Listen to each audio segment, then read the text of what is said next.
যুগল কিশোর রায়চৌধুরীর নাম হঠাৎ করে শুনেছি, কাগজে পড়েছি, দাবি করা হয়েছে আলেয়ার গর্ভের সন্তান ইত্যাদি, কিন্তু আমি তো তথ্য প্রমাণ পাইনি। বলছে আলেয়ার গর্ভে সিরাজউদ্দৌলার একটা ছেলে জন্ম নেয়, এইরকম একটা লেখালেখি হচ্ছে। আলেয়া নামে কেউ আদৌ সেই সময়ে ছিল এরকম কোনো ইতিহাস ভিত্তিক তথ্য পাওয়া যায় না। আবারও বলছি, এই জমানার লেখা বই দেখালে হবে না, আমাকে সেই জমানার বই দেখাতে হবে।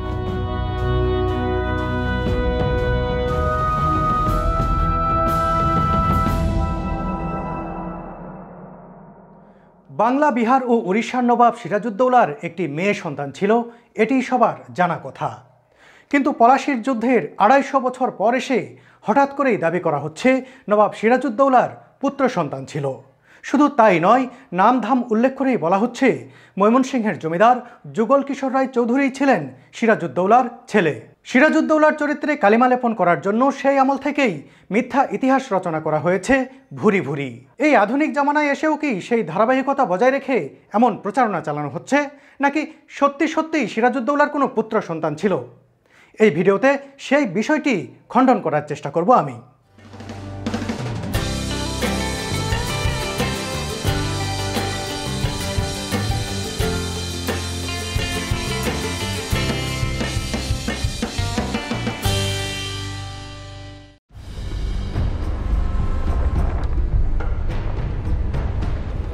মির্জাফরের বিশ্বাসঘাতকতায় পলাশীর প্রান্তরে ইংরেজদের কাছে পরাজয় ও মৃত্যুর পর ২৬৪ বছর কেটে গেছে, তবু নবাব সিরাজউদ্দৌলার জনপ্রিয়তায় যেন ভাটা পড়েনি এক বিন্দু। নবাব সিরাজ এক আবেগের নাম, এক ভালোবাসার নাম।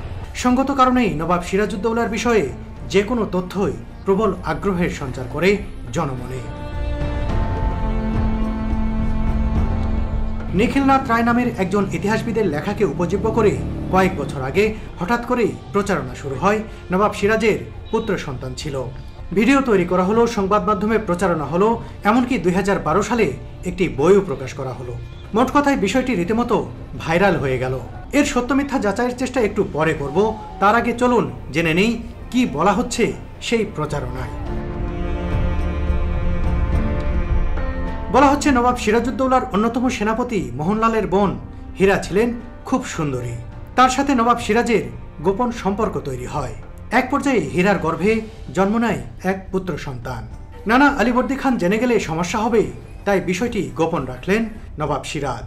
পরে একদিন হীরার কাছ থেকে সন্তান ছিনিয়ে নিয়ে একটি ঘোড়ার পিঠে বেঁধে সেই ঘোড়াকে তীরবিদ্ধ করেন সিরাজউদ্দৌলা। শিশু সন্তানকে পিঠে নিয়ে পাগলের মতো ছুটতে থাকে ঘোড়া। বিষয়টি তড়িঘড়ি করে মোহনলালকে জানান হীরা। মোহনলাল ঘোড়া ছুটিয়ে সেই ঘোড়ার নাগাল পান ও সিরাজের সন্তানকে ফিরিয়ে আনেন। ঘটনাটি কেমন হয়ে গেল না? নবাব সিরাজউদ্দৌলা জানতে দেবেন না যে তার একটি সন্তান রয়েছে, কিন্তু তিনি হঠাৎ করেই চলে গেলেন হীরার কাছে এবং সন্তানটি নিয়ে ঘোড়ার পিঠে উঠিয়ে দিলেন। কেউ দেখলো না এই বিষয়গুলো, আবার ঘোড়াকে তীর মেরে দিলেন, ঘোড়া পাগলের বেগে ছুটতে থাকলো। এরপরে তো মোহনলালকে গিয়ে তার বোন হীরা নাকি বলেছে তার সন্তানকে এভাবে ঘোড়ার পিঠে তুলে দিয়েছেন সিরাজউদ্দৌলা। তারপর তিনি একটি ঘোড়া নিয়ে ওই ঘোড়ার পিছনে ছুটলেন। অর্থাৎ তিনি কিভাবে খুঁজে পেলেন সেই ঘোড়াকে, এটিও কিন্তু একটি প্রশ্নের বিষয়। আসলে এত প্রশ্নে এখনই না যাই, চলুন পুরো ঘটনা আস্তে আস্তে জেনে নিন।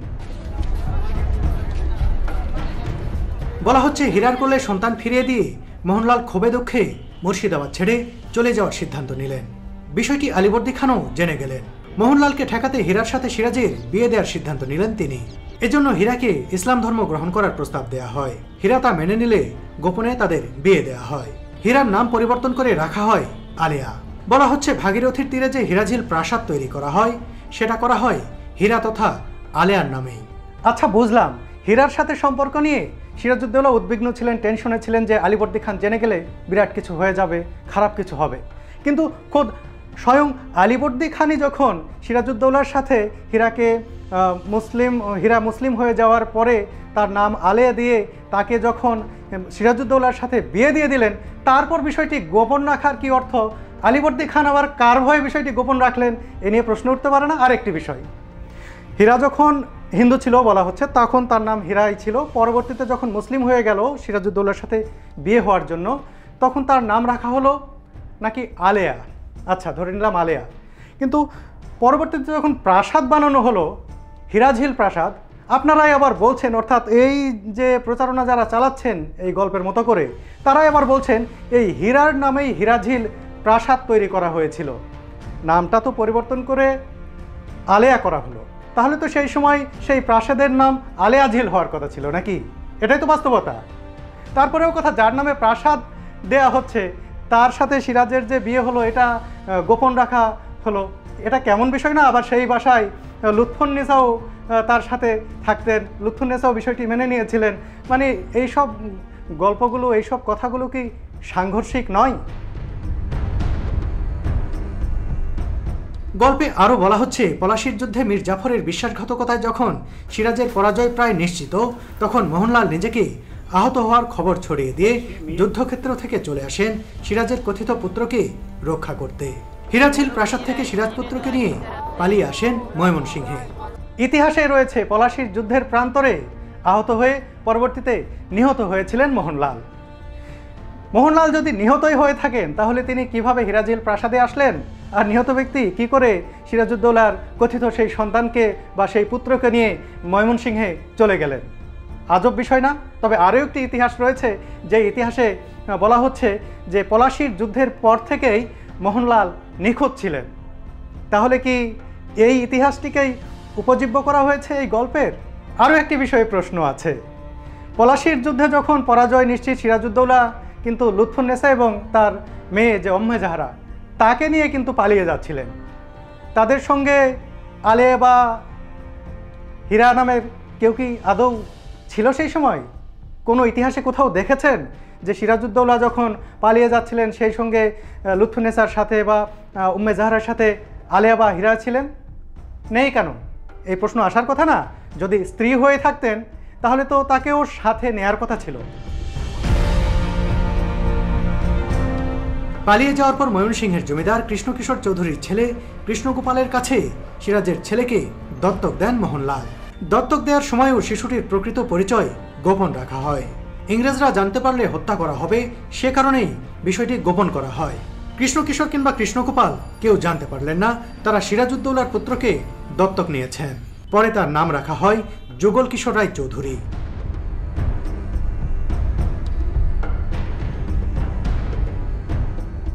পরবর্তীতে যুগল কিশোর রায় চৌধুরী বিয়ে শাদী করেন এবং শক্তহাতে ময়মনসিংহের জমিদারি পরিচালনা করেন। একসময় নিজের প্রকৃত পরিচয় তিনি জানতে পারেন। শুধু তিনি নন, আরও অনেকেই সেই সময় বিষয়টি জানতে পেরেছিলেন।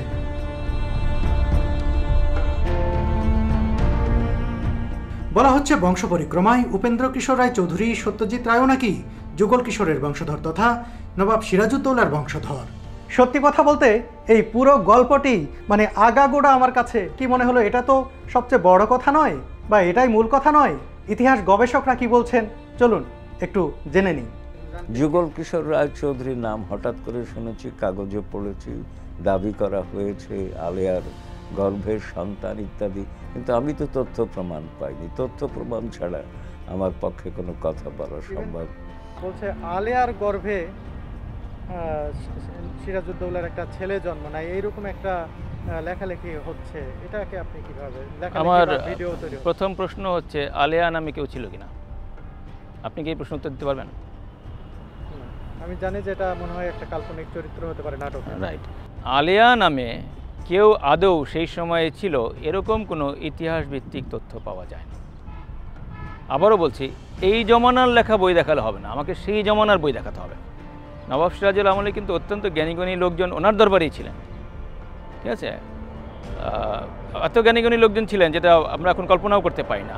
তো তাদের স্টেটমেন্ট থাকবে, তাদের লিখিত বইপত্র থাকবে।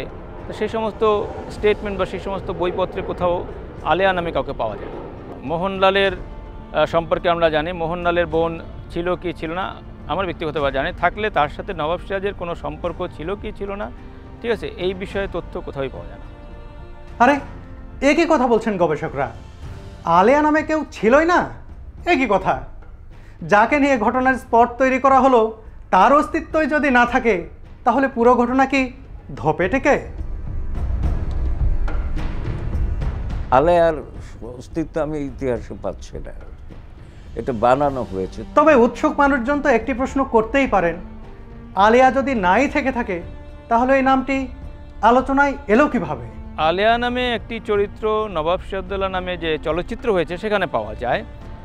আমার জানা মতে তো আগে তো যাত্রা হয়েছে, নবাব সিরাজউদ্দৌলাকে যাত্রা থিয়েটার ইত্যাদি হয়েছে, পরে চলচ্চিত্র যেমন চলচ্চিত্র নির্মিত হয়েছে। যাত্রা থিয়েটারের কিন্তু কাহিনীর বেশ কিছু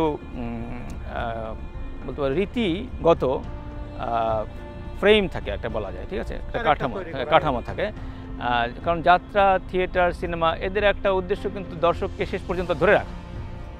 এই দর্শককে শেষ পর্যন্ত ধরে রাখার জন্য তাদের কাহিনীর সূত্রপাত একভাবে করতে হয়, তারপরে একভাবে সেটাকে এগিয়ে নিয়ে যেতে হয় ক্লাইম্যাক্সের দিকে, তারপরে শুরু করতে হয় গ্রন্থিমোচন, আর সবশেষে যেটা হয় সেটা হচ্ছে আপনার উপসংহার অথবা সমাপ্তি যেটা হয়, সেটা একটা বিষয় থাকে। এভাবে দর্শককে ধরে রাখতে হয়।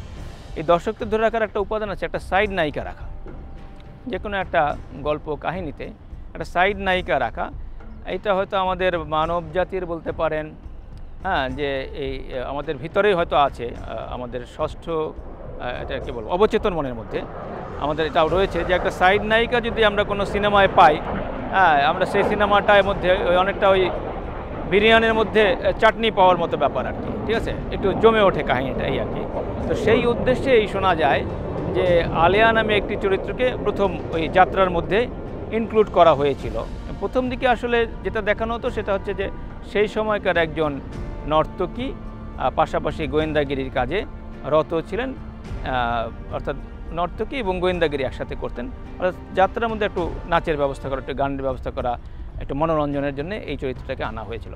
পরবর্তীতে হয়তো দেখা যাচ্ছে ওই যেটা হয় যে কথন অতিকথন হয়ে যায়, অতিকথন হয়ে তাকে একেবারে নবাব সিরাজের খুব ভক্ত হিসাবে দেখানো হয়। আপনি দেখেন নবাব সিরাজউদ্দৌলার ছবি যেটা আমাদের দেশে প্রথম হয়েছে সাদাকালো ছবি, সেখানেও কিন্তু নবাব সিরাজউদ্দৌলার প্রেমিকা হিসেবে আলিয়াকে দেখানো হয়নি, ভক্ত হিসাবেই দেখানো হয়েছে, ঠিক আছে। তো এটা হয়তো কথন অতিকথন হয়ে গিয়েছে আর কি। এই আমি যখন মুর্শিদাবাদের খোশবাগে নবাব সিরাজউদ্দৌলার সমাধি প্রাঙ্গণে যাই, সেখানে লুৎফুন্নেসার পাশের কবরটিকে আলিয়ার কবর হিসেবে দেখানো হয়। এই সমাধিটা হচ্ছে আলীবর্দী স্যার, মার্বেল পাথর দিয়ে। আর এই হচ্ছে সিরাজউদ্দৌলার পাশে ওনার পালিত ভাই মীর জামিল। আচ্ছা আচ্ছা। নবাব সিরাজউদ্দৌলার পায়ের নিচে ওনার লুৎফুন্নেসা, লুৎফার পাশে সিরাজউদ্দৌলার বাইজি, নাম হচ্ছে আলিয়া। প্রশ্ন হচ্ছে আলিয়া নামের কেউ যদি নাই থেকে থাকে তাহলে তার কবর এলো কি করে? আপনার নবাব সিরাজউদ্দৌলাকে যেখানে কবর দেওয়া আছে, পাশাপাশি বাংলার নবাব আলীবর্দী খানের কবরও কিন্তু ওখানে আছে। নবাব সিরাজউদ্দৌলার ঠিক পায়ের কাছেই আছে বেগম লুৎফুন্নেসার কবর। বেগম লুৎফুন্নেসার শেষ ইচ্ছা অনুযায়ী বেগম লুৎফুন্নেসা ইচ্ছা প্রকাশ করেছেন যে আমাকে নবাব সিরাজের পায়ের কাছে কবর দেওয়া, সেভাবে ওনাকে কবর দেওয়া হয়েছে। তার পাশাপাশি কিন্তু আরও অনেকগুলো কবর রয়েছে, এগুলো নবাব সিরাজেরই বিভিন্ন আত্মীয় স্বজন যাদেরকে ইংরেজরা বিভিন্ন সময়ে হত্যা করেছিল, নানাভাবে হত্যা করেছে। নবাব সিরাজের এক ভাইকে হত্যা করা হয়, তারপরে নবাব সিরাজউদ্দৌলার অনেক আত্মীয় স্বজন যারা কিনা বাংলায় গুরুত্বপূর্ণ দায়িত্বে ছিলেন, ঢাকার নবাব ছিলেন, বিহারে গুরুত্বপূর্ণ দায়িত্বে ছিলেন, এদের অনেককে ডেকে নিয়ে হত্যা করা হয়। একটি ডিনার টেবিলে বিষ খাইয়ে একসাথে অনেকজনকে হত্যা করা হয়, শিশুসহ, তাদেরকেও সেখানে কবর দেওয়া হয়, ঠিক আছে। এভাবে সেই সময়কার যে আমাদের নবাব ডাইনাস্টির অনেকেই সেখানে শায়িত রয়েছেন। তো ওই কবরটি তাদের কোনো একজন হতে পারে। তাহলে কি বিভ্রান্তি সৃষ্টির লক্ষ্যে একটি কবরকে আলিয়ার কবর হিসেবে দেখানো হচ্ছে? এর মাধ্যমে কি প্রমাণ করার চেষ্টা করা হচ্ছে আসলে সিরাজউদ্দৌলা চরিত্রহীন ছিলেন? মূল বিষয়টা হচ্ছে এই সাম্রাজ্যবাদীদের অন্যতম স্ট্র্যাটেজি হচ্ছে বিভ্রান্ত সৃষ্টি করা। এই বিভ্রান্তি সৃষ্টি করার উদ্দেশ্যে অনেকে অনেক কিছু করে। আমি মনে করি যে এই কবরটাকে আলিয়ার কবর হিসেবে বলা মানে হচ্ছে কোনো একটা বিভ্রান্তি সৃষ্টির লক্ষ্য। সিরাজউদ্দৌলার পুত্র সন্তান ছিল দাবি করে বানানো গল্পের অসঙ্গতি এবং ইতিহাসবিদ ও গবেষকদের বিশ্লেষণ থেকে স্পষ্ট হয়ে যায় যে আদতে আলিয়া নামের কেউ ছিল না সেই সময় সেখানে। তাই নিশ্চিতভাবেই বলা যায় নবাব সিরাজউদ্দৌলার কোনো পুত্র সন্তানই ছিল না। সিরাজউদ্দৌলার বিরুদ্ধে বহু বছর ধরে চলা অপপ্রচারের অংশ হিসেবেই বানানো হয়েছে এই ডাহা মিথ্যা গল্পটি।